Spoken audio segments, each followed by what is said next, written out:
அனைவருக்கும் வணக்கங்க. கேழ்வரகு கூழ் காய்க்கிறத பற்றி நம்ம இப்போ பேசுவோம். வேலுக்கு இதமாக இப்படி கொஞ்சம் தண்ணியில் நல்லா கலந்து அடுப்பில் வச்சு காய்ச்சிட்டு இப்படி களி பதத்தில் நம்ம எடுத்து வச்சுக்கணும். அதை நம்ம வெளியில் ஒரு நாளைக்கு முன்னாடியே புளிக்க வச்சிடணும். மறுநாள் எடுத்து இப்படி நல்லா கலந்து வச்சுக்கிட்டு கொஞ்சம் மோரை மிக்சியில் அடிச்சுக்கிட்டு இப்படி நம்ம அது கூட இப்படி கலந்துக்கலாம். கொஞ்சம் மாங்காய் தேவைன்னா கொஞ்சம் மாங்காய், வெங்காயம், கொஞ்சம் கருவேப்பிலை, கொத்தமல்லி, தேவையான அளவுக்கு உப்பு போட்டுக்கோங்க.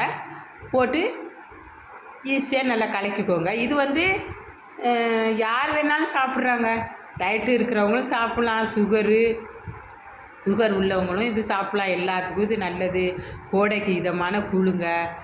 நீங்கள் நல்லா கூலிங்காக வச்சு ஃப்ரிட்ஜில் வச்சு குடிக்கலாம், இல்லை நம்ம வெளியிலையும் வச்சு குடிச்சிக்கலாம்.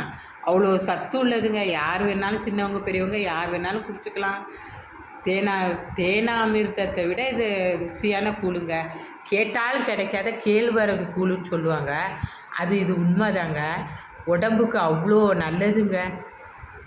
நன்றி, வணக்கம்.